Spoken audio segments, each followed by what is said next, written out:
We're going to speak a bit about Purim and a bit about the meaning of this special holiday and special Chag, and also something that's very relevant to our days. And this is, I would say, the main topic and the main idea that we could learn from this holiday, from Purim, is to our days. The topic is very relevant, and this conflict that's happening between Russia and the Ukraine, right? This war that's happening brings people to say that we are so lucky and that we can rely on the IDF. We can rely on the IDF, and thank God that they're such professionals and that they are keeping us safe. There was a few politicians always, as soon as they have something interesting to say, they tweet it out, and some politicians said, thank God we have IDF. Others immediately said, we've got to thank Hashem and the IDF. So what is our approach towards this? Of course, we are thankful that we have such a strong army. But what is the place of an army?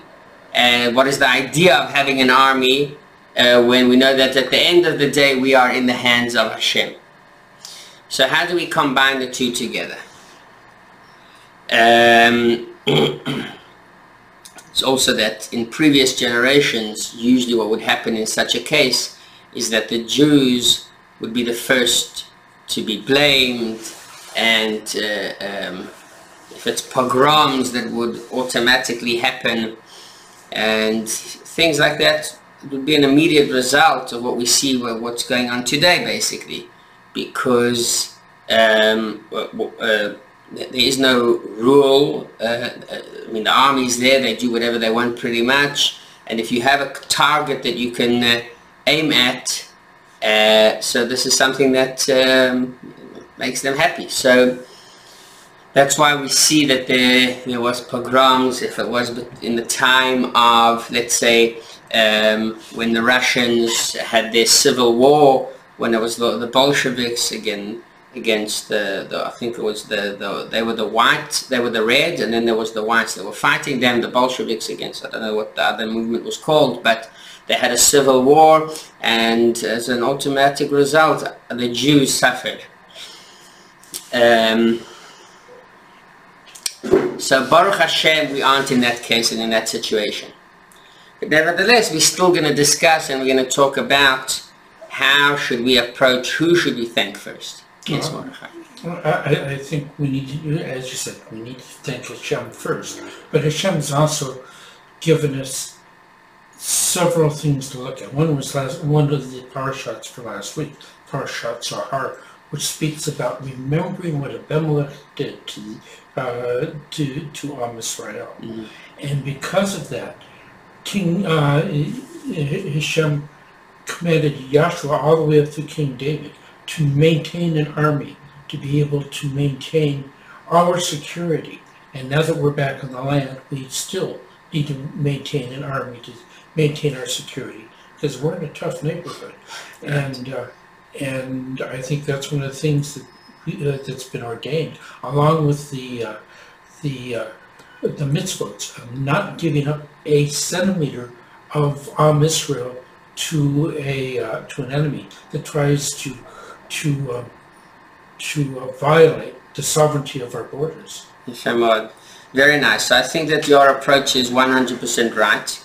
That we've got to do, also we've got to, of course, thank Hashem, but also we know that Hashem gave us the ability to have an army that actually works.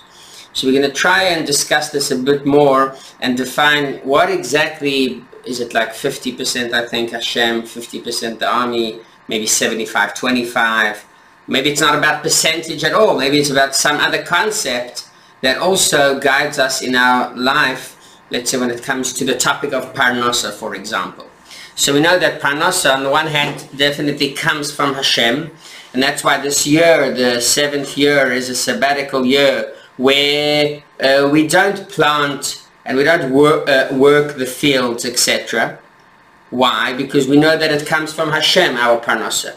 But on the other hand, Hashem tells us, you know what, you've got to do your hishtadlus. You've got to make sure that you have parnasa. You've got to actually go out and work. It's not just enough relying on me. So we're going to talk about this relationship between us and Hashem that also involves nature's ways. And the question that comes up to mind is based on the Talmud in Megillah.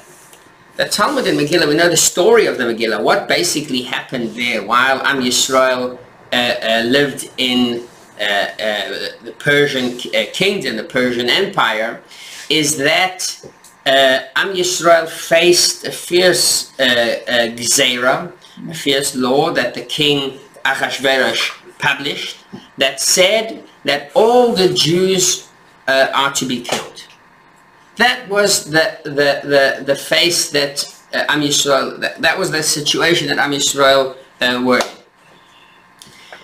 And we know this was again a result of Haman talking to Achashverosh and convincing him into that law. And that so we know it's up to Hashem was the one that decided on this. Basically, Hashem gave a certain permission. Why? Where does it come from? We know that anything bad that happens, chas v'shalom, to Am Yisrael comes with Hashem's permission because He's the ruler of the world. So the Gemara asks this question. The Talmud asks it in Masechtas Megillah, Daf Yud Beis Amud Aleph, and the Gemara says, "Mipnei ma shalu talmidav es Rashbi." The students of Rabbi Shimon Bar Yochai, who is buried in Meron, and we're going to celebrate his yahrzeit every year during Lag BaOmer. And his students asked him, well, why did Am Yisrael face such a terrible gzeira? The annihilation of the entire Jewish people. So Rashbi says like this, Mipnei shenehenu miseudasai shel oisai rasha. They enjoyed the feast, the meal of Oisai Rasha, of King Achashverosh. And we know that the Megillah story starts with Achashverosh carrying out a celebration that lasted 180 days in Shushan, which was the capital of Paras, Persian. And that is why all of Am Yisrael died. They were supposed to die. Because they just enjoyed the meal, the Seudah of Achashverosh. And this immediately the Gemara asks, well, so in that case, why, okay, the people in Shushan should suffer, but why do the people in the entire world suffer? And we know that then, basically, they ruled the entire world. So the people in Shushan, they enjoyed the meal, they should be killed. But the other people, why were they killed? And the Gemara says they all bowed down to a statue. And they were chayav misa. They were... that's punishable by death. But let's go back to the story of the meal, because that is why the Gemara agrees that a certain part of Am Yisrael, they were supposed to die because of enjoying the meal. Why? They enjoyed a meal. Why is that so bad? So sometimes... And wasn't Mordechai the Mosquito? That's another question. Great. So some people say, you know what, it was unkosher food. Unkosher food, but that's not 100% right. And as Yaakov pointed out, it says the hashtiya kadat en ones. The Megillah tells us that the drinks, the wine, was kosher. It was kosher wine. If you wanted kosher wine, you had the Mordechai as the mashgiach. He was the head of the Beis Din. You got the stamp of his hechsher. Perfect. So it was kosher. So again, what is the problem of them enjoying the meal, enjoying the soda? And it's also about some, it's interesting because some commentators say that basically the feast and the whole meal was about a calculation that Achashverosh made in his mind. Achashverosh was very wise, and the people then knew exactly who's in control. It says that when Nebuchadnezzar, the king of Babylon, wanted to go and destroy the temple, he knew that there's no games. He's got to have permission from Hashem. So he was out there and he was shooting arrows, and it says, the Medrash tells us that every single arrow that he shot, no matter where he aimed, fell in the direction of Yerushalayim. And he knew that's a sign for him to go and conquer Jerusalem, because Hashem wants him to conquer Jerusalem. So we know that they all had in mind, they all knew that they are here on a mission of God, of Hashem. Achashverosh knew the same thing, and they knew that it's going to be 70 years of exile. He made a calculation that these 70 years already passed, and Hashem did not return them back to their promised land. Therefore, Achashverosh said, Hashem's not going to interfere anymore, and I'm going to stay king. That was the meal. That's why he had this whole celebration. We know it's about him establishing his kingdom. What does it mean, establishing his kingdom? Establishing his kingdom means that he was there and he knew that Hashem's not going to interfere anymore. How does he know that? Because he did a calculation and he saw that 70 years have gone by. Hashem did not return Am Yisrael to Eretz Yisrael. So that's it. That's the end of the story. He's not going to interfere again. He can continue ruling the world.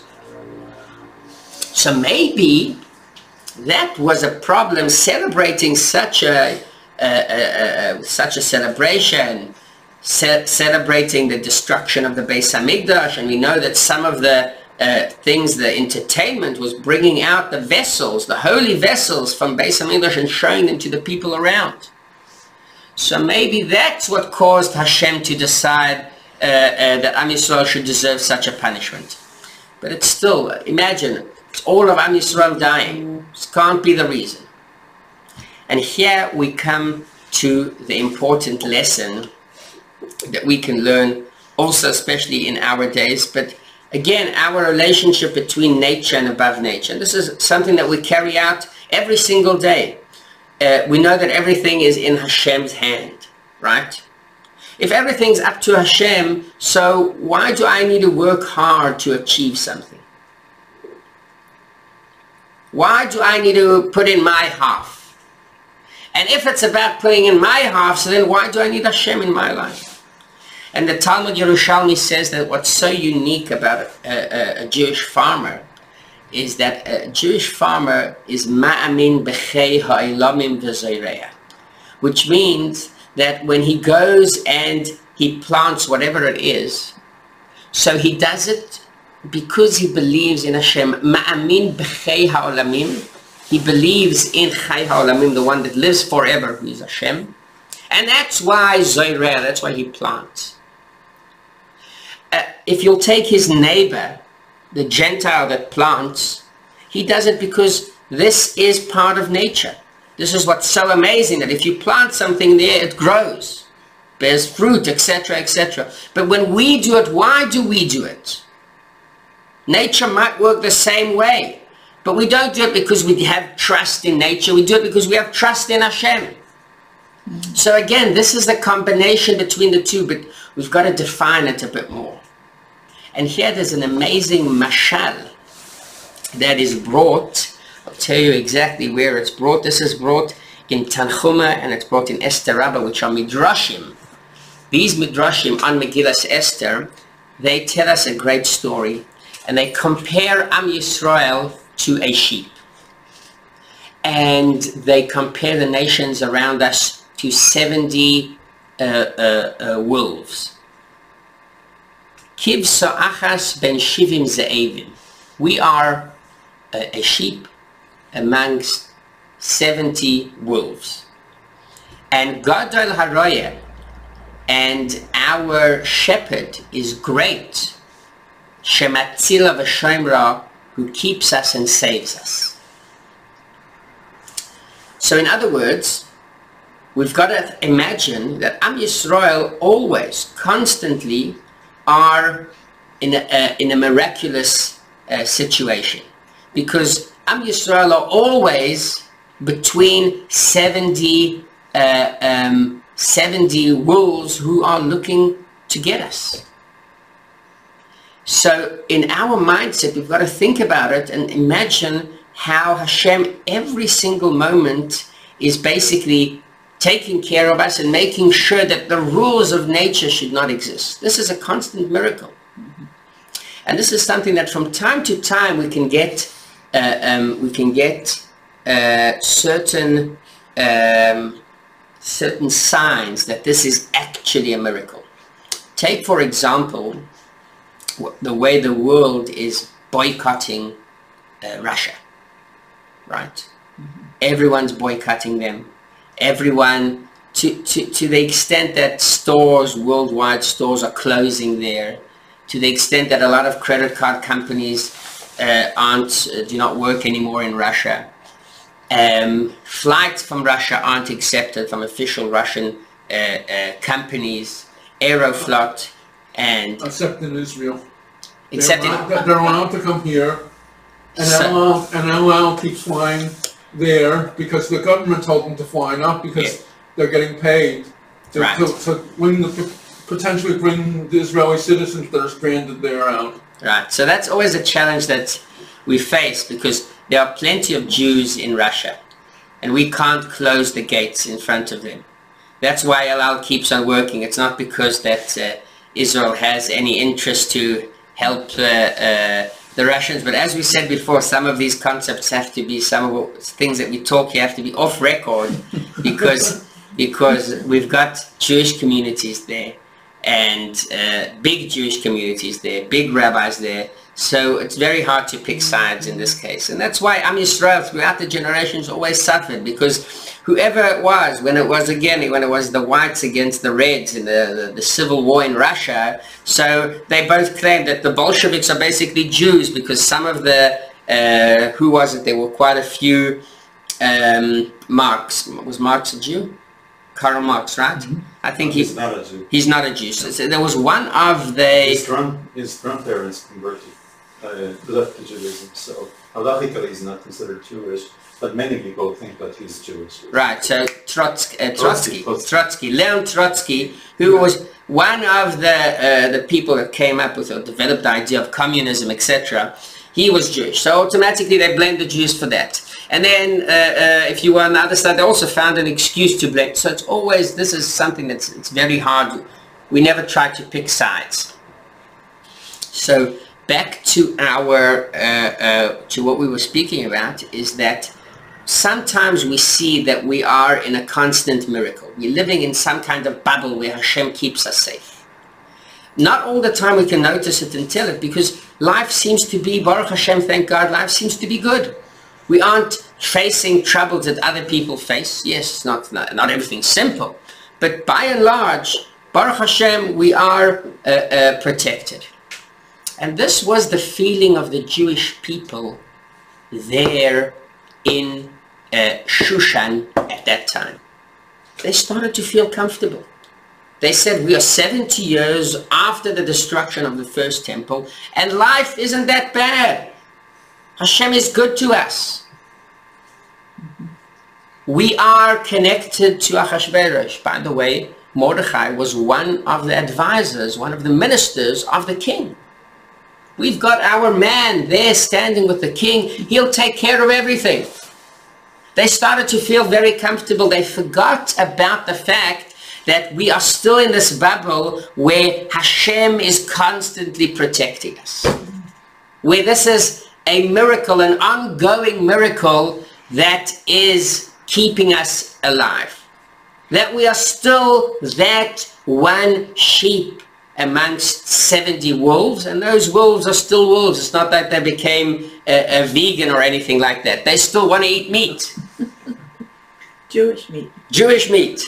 Kosher meat. Kosher. So this is something that Am Yisrael forgot for one moment. And here comes the result. This is the result. The result is that Hashem says, you know what? You think that that you are good to go. You don't need my protection anymore. That the laws of nature are kind to you. That you aren't in any risk at all. Let's test it out. You know what? I'm going to make sure that you guys leave this bubble. There's no bubble protecting you anymore. No one's going to take care of you in any miraculous way. Why? Because you yourself are able to, you have the feeling that you are safe enough. You are sitting there in the meal of Achashverosh and you are enjoying the meal. What does it mean enjoying the meal? The problem was that they enjoyed the meal. That means that they felt so comfortable. You know, if the king tells you, come, I'm having a celebration, you've got to come. You don't have much choice. And that's why they all came. But if you sit and you enjoy the meal, you feel already part of the party. In that case, you're already showing that you're very comfortable with nature, with what's going around. So in that case, Hashem says, you know what, it's a midah keneged midah. Everything that happens is always in the way that you treat Hashem, Hashem treats you back. And that is why Hashem says, you know what, you are enjoying the meal of Achashverosh, which means, in other words, you don't think that I'm miraculously helping you and this isn't your natural place. You feel so comfortable that this is your natural place and your natural position. You know what? Let's test it out. I'm going to remove my special protection and I'm going to let you back into nature's hands. And let's see whether these wolves, how they behave. And not as a punishment, but as an automatic result and a consequence out of Am Yisrael enjoying this meal. That's it. They are in the hands of nature, and nature, it seems to be that nature isn't such a comfortable place for Am Yisrael. Because Haman comes up with this idea and he has this hatred towards the Jewish people. He's the head of those wolves and he says, yes, I want to get that sheep. I want to take revenge at Am Yisrael. I want to make sure that they bow down to me at first. And then I see that they aren't prepared to bow down to me. So what I'll do is I'll punish them by death.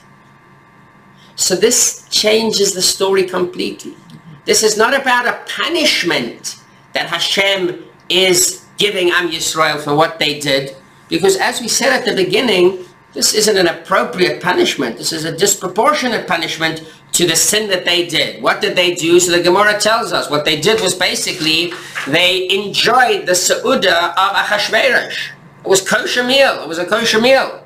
Kosher food. Kosher wine. There wasn't an Aveira there. The reason, and yes, it could be that they did something that wasn't so nice, sitting there in the meal that was basically celebrating the 70 years that the Beis HaMikdash will never come back again.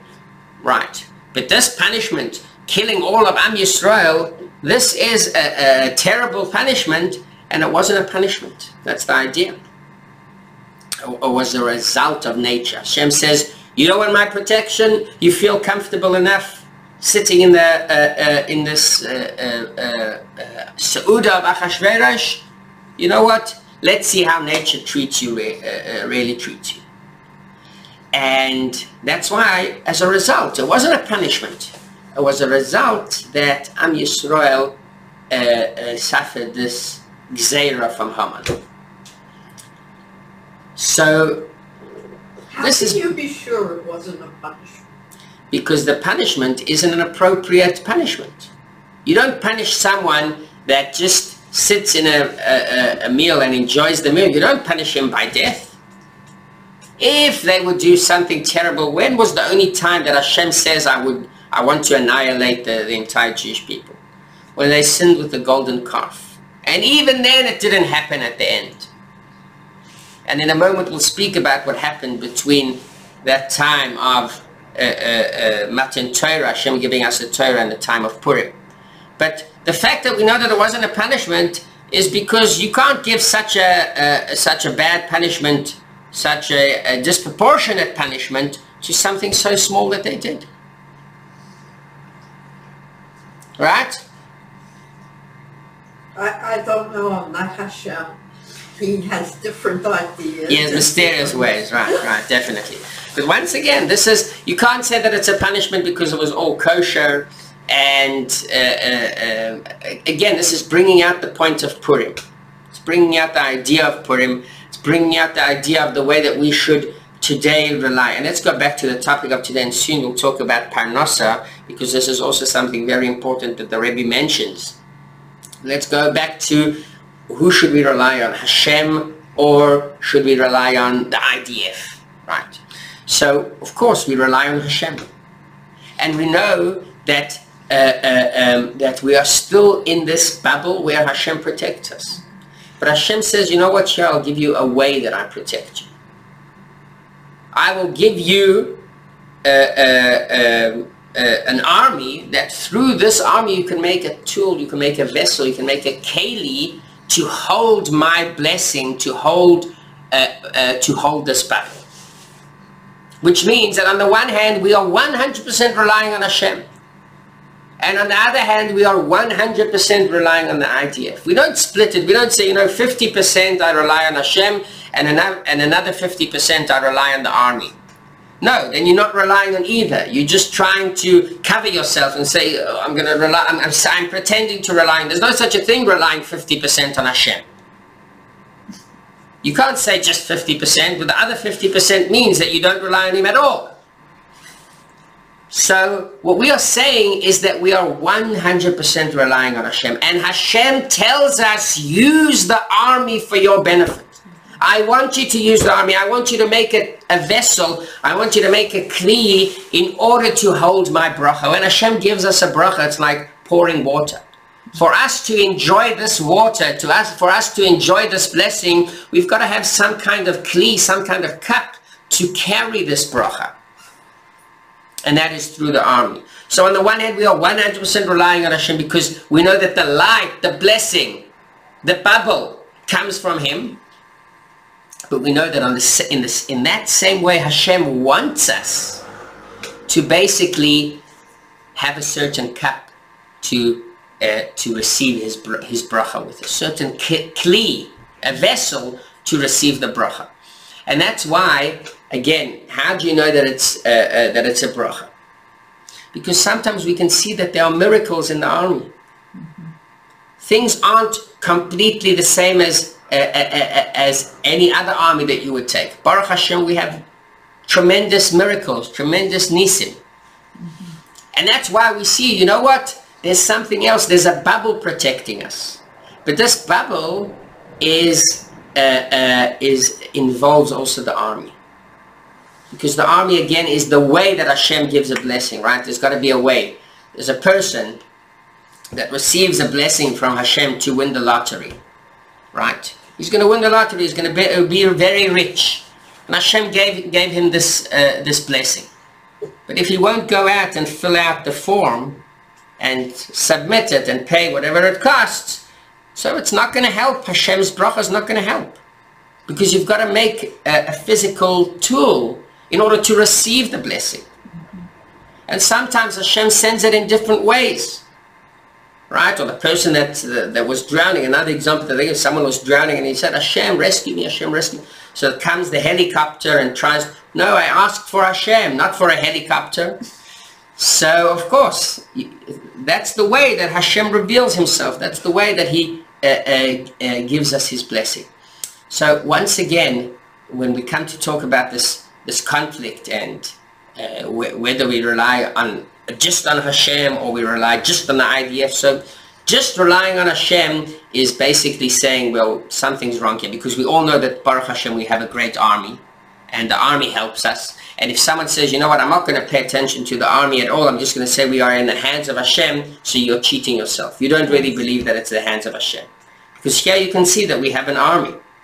So we know that it involves the army as well. But on the other hand, we don't split it, and we don't say, you know what, 50% we rely on Hashem and 50% we rely on the army, because there's no such a thing as 50-50 when it comes to Hashem. 100% we rely on Hashem, but we know that Hashem wants us to have this keli, this vessel that we carry out His bracha with. So in other words, if we go back to the story of Am Yisrael in the times of Achashverosh, talking about them, so basically what they should have had in mind is that, yes, we feel comfortable. Baruch Hashem, we have a good life here in Shushan HaBirah. But we should have in mind that the reason why we have this good life isn't because of our connections that we have. We've got Mordechai as the minister of Achashverosh, and we have whatever it is, a good, I don't know what they had there, good business, whatever it was. It's not because of themselves, but it's because of Hashem's blessing. And yes, Hashem's blessing is that, you know what, Mordechai, you'll become the minister of Achashverosh. And that will be a certain tzinor, a certain pipeline where Am Yisrael will give us, where Hashem will give us a bracha through Mordechai. And this also has to do with parnasa and with any other kind of hishtadlut that we do when it comes, for example, to the let's speak about parnasa because this is a great example. Also when it comes to medical care, etc. On the one hand, Birkas Hashem hitashe. As the pasuk said, the blessing of Hashem is the one that makes you rich. So it all comes from Hashem. So in other words, if I look at it that way, I can sit at home all day and daven and pray and learn and study and do mitzvot. And the blessing of Hashem should make me rich. But it doesn't work that way. It doesn't work that way. You've got to go and you've got to make a living. You've got to get parnasa. So maybe I should take the other approach. Maybe I should say, you know what? I'm just going to work. Forget about davening. Forget about learning. Forget about keeping mitzvah. I've got to make a living. I've got to make a living. I've got to work on Shabbos. No. That is where we know that the bracha of Hashem is the light, and our going out to work is the kli, is the vessel, the way we receive His blessing. That's how we combine the two together. And therefore, in a case where Hashem tells us, you know what, you should use an hour in your morning towards davening, and another hour towards a shir right after davening. And on Shabbos, you should rest. So I'm going to say, of course, you're the one that gives me the bracha. Of course I'm going to listen to you. But on the other hand, it's not that I'm just going to say, I listen to you and that's all. I've got to do a vessel because Hashem wants me to do this vessel. That's part of the way. He doesn't want to just give us a bracha without actually doing our hishtadlus, putting in a bit of our own effort to receive His bracha. He wants us to put in a bit of effort. This is what it says, Adam la'amal yuvaled. A person is born in order to work hard. That's part of the mission.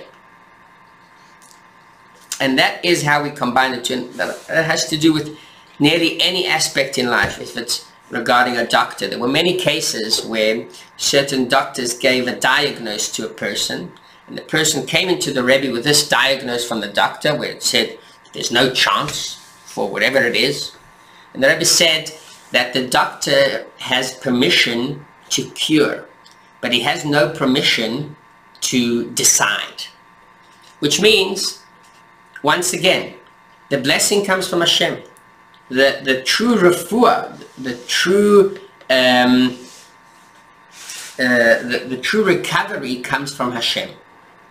But Hashem says there's a way to receive my blessing in order to recover. And this is to go to a doctor and to go through a certain treatment, whatever it takes. But the bracha comes from Him, and that's why the doctor can't say, you know what, there's no chance. No, you can't decide that. That's up to Hashem. You can say that try this way or try that way. And that's why in many cases the Rebbe said, you know what, if one doctor doesn't give you a good diagnosis or a diagnosis that leaves not much hope, go to another doctor and maybe you'll receive Hashem's blessing through that doctor.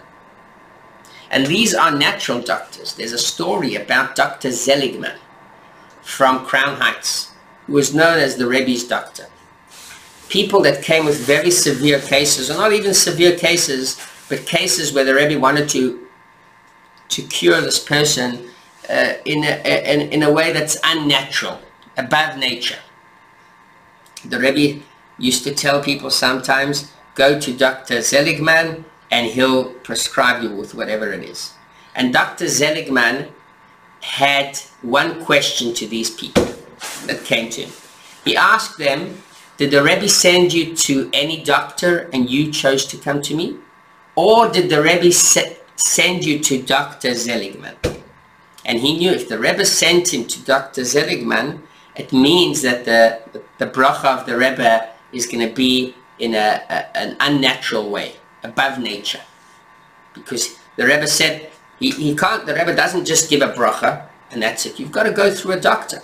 But sometimes this doctor is just a keli. He's just a vessel to perform or to guide the blessing, to direct the blessing, and to make sure that the blessing is carried out.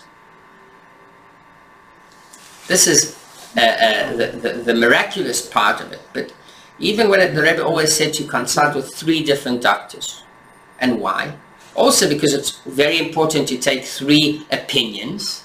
But not only because of the 3 opinions, Hashem sometimes wants to give a blessing that will cure this person, and the way to give the blessing is through a doctor. So you try one doctor, he might say that there's no way to help you. Then you try a different doctor, maybe the blessing will come through that doctor. That is the idea behind combining the 2. Yes, Yaakov. There's a story where Lubavitch family came into an emergency room where there was a certain doctor on a resident there, and she saw the patient, and she fell asleep, and she had a dream, and the Rebbe came to her and said, use this antibiotic. And it turns out that normally that would have been the last antibiotic to use, and it was the right antibiotic. Wow. That took care of the infection of the child. Wow, Yefema. Here's another example. That's a miraculous story as well. So Yeshar Koyach, that's basically the idea, how we basically combine the 2. On the one hand, believing in Hashem 100%, and on the other hand, also performing in a natural way as well. Because that's what Hashem wants us to do, and that's also the way that we carry out the bracha, we carry out the blessing in that way. Let's talk a bit about one of the most interesting mitzvahs that we can see in Purim. And this is the mitzvah of getting drunk. This is something that on any other holiday, the Torah tells us don't get drunk. Because, for several reasons. First of all, because you can't daven properly in that situation, and as the Rambam says actually about other Yomim Tovim, when it comes to Hilchos Yom Tov, right? So Yom Tov is an opportunity where people, first of all, we are obligated, Ein Simcha ela b'basar v'yayin, there is no happiness but with meat and wine. So for that reason, we are obligated to eat meat and to drink wine. But the Rambam makes it very clear. The Rambam says not to overdrink. Shehashichrus v'haschaik eino simcha elo hoilelus. Getting drunk is not happiness, but that's hoilelus, which means it's already, it's a bit after being happy. So, but in our case, it says, the Rambam says, shoyse yayin, he's going to drink wine, ad sheishtaker, until he gets drunk and he falls asleep in that way. This is part of the mitzvah of the day. So there are many mafarshim that, for example, they say that that you can also mekayem the mitzvah. You can perform the mitzvah by just falling asleep. And some people do it. They have a nice meal and then they go to sleep a bit early. And when you are asleep, you are pretty much drunk. You're not aware of what's going on around you in that way. But we also know that there are certain people and many people that perform the mitzvah, as it says in Shulchan Aruch, to actually get drunk. But where does this mitzvah come from? What's the idea behind getting drunk and in such a way? So there is an interesting Gemara. That this Gemara, I remember learning it the first time. It's so interesting because the Gemara says that when Am Yisrael stood in front of Mount Sinai, what happened was Hashem lifted up the mountain and he said, you better receive the Torah. If you don't receive the Torah, I will bury you beneath the mountain. So Am Yisrael had no choice. They said, you know what? We'll do it. We'll keep the Torah. And the Gemara says, Mikan Maida Rabbi Lo Eiraisa, from here, we can make a big announcement and we can declare that if people did not keep the Torah from Matan Torah, they aren't to be charged for that. Why? Because they were forced to receive the Torah. They did not really want to receive the Torah. Hashem didn't give them an option. So before we get all happy about this, something changed in the times of Purim. And in the Megillah it says, Kimu v'kiblu aleihem ve'al zarom, which means that Am Yisrael accepted and they received basically the Torah once again. They received the Torah once again. And this time there was a big difference. No one was standing beneath the mountain. Hashem did not force them. Hashem did not say that if you don't keep Torah and mitzvahs, then I will bury you here. That wasn't the case. The case was that Am Yisrael, out of their own accord, decided to fight Haman and to say, we're not going to bow down to you. We're going to gather all the children together, and then when the children will teach Haman about what they learned, the children won't be afraid to say. Am Yisrael, it says, the Alter Rebbe brings this down in Likutei Torah in one of his books on Chassidut, and he says that Am Yisrael didn't even think the entire year about any other option of converting or something like that. They were stubborn. They were strong about their Judaism. They were proud about their Judaism. And they said one thing. They said that they aren't going to bow down to Haman. Haman is no God. And they were prepared to die for that. So this is a new level in our connection to Hashem. Now, this isn't a connection that is made by force, but this connection is made our own will, basically, out of our own will, and we accepted Judaism in a full way. So from now onwards, this is basically a second Matan Torah. This is receiving the Torah all from scratch, once again, and in the best way possible. So this is so interesting. And that's why it's very interesting to read, once again, the Fabregans and the talks of the Rabbi throughout the generations on Purim. And here are two other stories. These are not about the Rebbe, actually. We spoke about last time, we spoke about Tafshin Yud Gimel 1953, where the Rebbe told the story about the Tsar, and about hurrah, hurrah, hurrah. And 1953 was the year that Stalin died. Right after Purim, Stalin died, and the Hasidim always took it as a direct connection, a direct link between the story that the Rebbe said about the Tsar, and that the Tsar ended up dying, and Stalin himself. Amen. But we need the Rebbe to perform such a miracle. That's well, he's not, and sorry. He's up in heaven there. He can arrange everything. You're right. He can arrange everything. You're right. They can have a best din up there and try Purim. As long as it leads us to Mashiach, that's what we need. So, and we spoke about Tafshin Tes Zayin, which is 1956, or Tafshin Tes Vav 1955, where the Rebbe said whoever will raise his hand will receive Ashirus. He'll become very wealthy. And there were few people, not many, because you've got to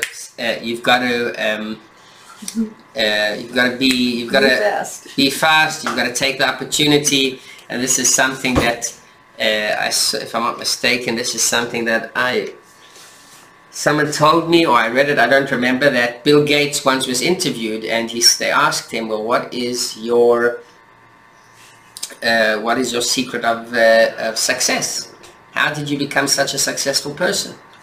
So he takes out his checkbook, and he gives it to he gives it out to the check to the person that was interviewing him, and he says, well, write any number that you want.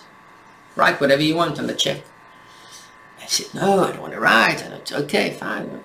He gives him back the check, and he said, what the secret of my success is that I always whenever I had an opportunity, I always grabbed the opportunity. You could have written whatever you want, but you said, well, I'm embarrassed to write what I'm going to write $10 million on the check, or maybe you're not serious enough. Whatever. The point is that you always, you've got to be ready, and you've got to take the opportunity with two hands.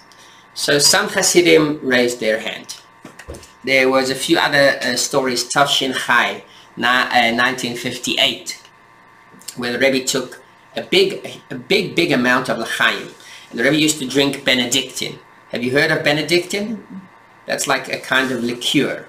And it's with 40% or 45% alcohol. It's a heavy liqueur. It's not one of the easy ones. And the Rebbe spoke tremendous sichos, talks in Chassidus and in Nigle, something extraordinary. Always the Fabregans of Purim were very, very special. Tafshin Chavav, the Rebbe said, Tafshin Chavav is 1966. The Rebbe said, whoever opens his hand, so you're supposed to give him. You're supposed to give him. And the Rebbe gave mashke. The Rebbe said there shouldn't be any bottle with mashke inside. Everything should be empty. And whoever came to the Rebbe poured him mashke until the morning.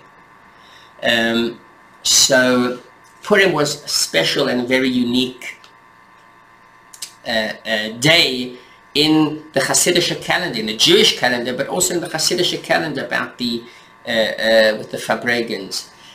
So here are two stories about Fabregans. Actually, one is of the Rebbe Rashab, who is the 5th Chabad Rebbe, and 1920, he passed away in 1920. 1920 was right after the First World War and after the Civil War, where the Bolsheviks already started to take control over Russia. And the Rebbe Rashab, because of the war, the Rebbe Rashab moved from Lubavitch. Lubavitch was basically the main city where the Chabad movement was for several, probably 100 years or something like that. He moved from Lubavitch and he moved to Rostov. Rostov is a city east of Russia, southeast of Russia, if I'm not mistaken. And I know it's a 7-hour drive from Moscow, because sometimes people that go to Moscow, so they drive to the Rebbe Rashab's oil where he's buried, and they daven there, so it's a 7-hour drive.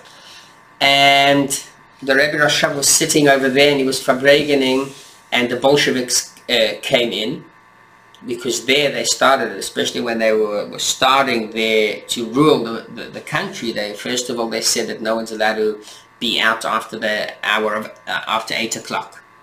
And they also were against any kind of gathering where there are more than 20 people or 30 people.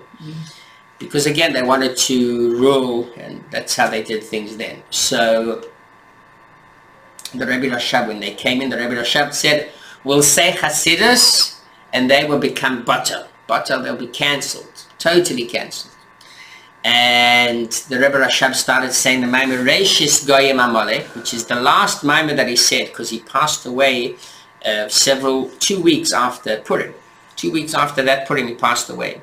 And he spoke about Reishis Goyim Amalek, talks about the nation of Amalek and the Klippa of Amalek. So that's one interesting story. And then there's another interesting story about Purim Tafresh Pei Zayin. This is 7 years after that, so 1928. Now we're already talking about after the time that the Rebbe Rashab passed away, and now we're talking about the Rebbe Rayatz, the 6th Chabad Rebbe. This was before he went into prison. This is one of the reasons that they put him in prison.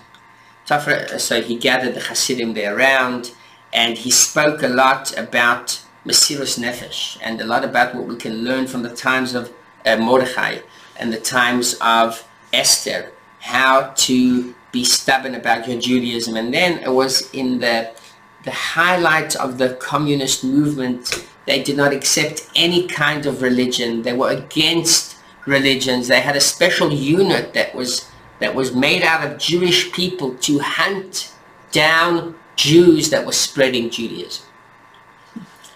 And it was called the Yevsektia. that's basically a unit that was against, it was made out of Jews, because the Jews basically knew the way that other Jews behave, and bris and Shabbos, etc., and all of these mitzvahs. And of course chadorim, schools for kids. And the Rebbe Rayatz told people not to send their children to public schools, because public schools taught kfirah, 100% kfirah against Hashem. And the Rebbe Rayatz fainted because he was so emotional, and it took a lot of courage to speak. And there were people there from the KGB, 100%. Some of them that it says KGB, and the Rebbe Rayatz did not care. Others that were undercover. And he spoke a lot about Jewish pride. And after a few weeks, they arrested him. And then he was released, Yud Beis Tammuz. That's another holiday in the Chabad calendar, which is several months after that. So, and then of course he left Russia. He left Russia after 1928. So this is a bit about what's a special revelation of the Chabad Rabbeim on this date, on this Purim. And this is, after understanding this, the importance of this day, where we actually are receiving the Torah once again, we can check out the other mitzvot that we have on this day. And let's count them. Megillah reading, we've got giving out shalach manos, which is giving out basically food to one other person. We've got the matanot le'avyonim, giving a bit of charity, tzedakah, and we've got the seudah. So all of these 4 mitzvot basically show us how Am Yisrael are basically on a new level. And they're on a level, they left the level of doing things because they are forced to do it, and they entered a new stage where they do it out of their own accord. What is the difference between a person that is forced to do something or a person that does it out of his own will? Let's bring another example of Russia and not Ukraine, but we can bring it from the United States.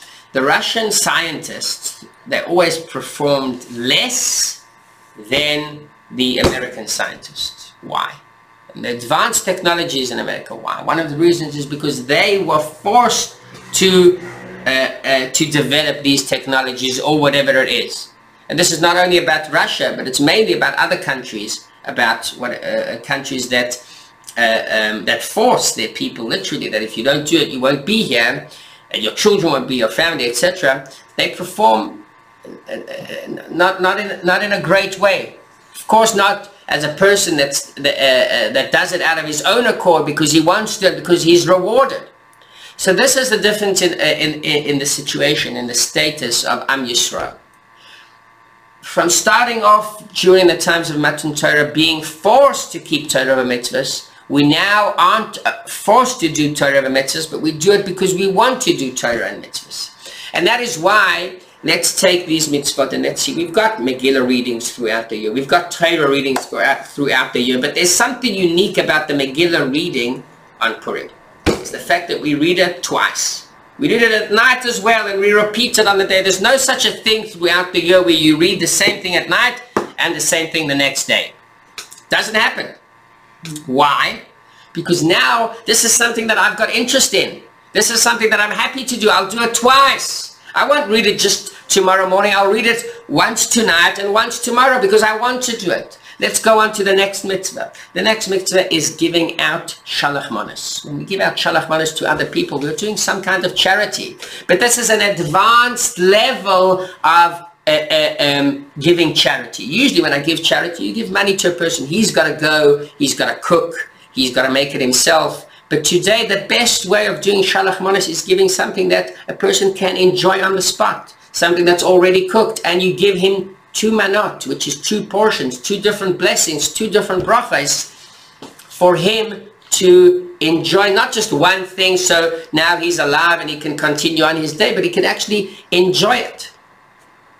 And matanot le'avyonim as well. When we give charity here, we've got to look. We can't wait for someone to come knocking on our door. We are obligated to search for poor people and to give them charity.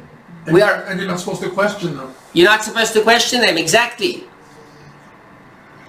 You give it also to two people. It's not enough just giving one person. You've got to give two people matanot la'evyonim. And this is also about the Seudah and the reason why we get drunk. First of all, the Seudah is done in an unlimited way, in a way where we are very happy. We are full of joy. And we say B'Rabbi L'chaim. And in addition to that, saying the L'chaim shows the idea where we are batel. And as we said, it's like someone that falls asleep. He is batel. When we want to accept the Torah once again, let's take a look at what happened there in Mount Sinai. When Hashem said the words, Anochi Hashem Elokecha, I am Hashem your God, what happened was Am Yisrael fainted. Because when we want to get close to Hashem in that level, we have to be what's called in Chassidut bittul. Bittul means that we don't feel ourselves as any kind of existence. It's like a prophet. So interesting, the process of prophecy.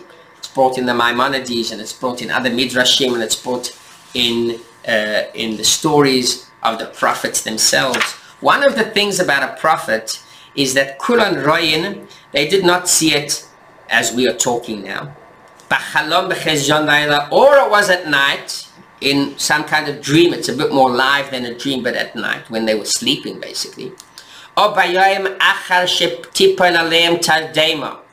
After they fall asleep, the kulam shemisnabim, when they actually receive this prophecy, so koyach haguf kashel, the power of the body, the body is basically collapses.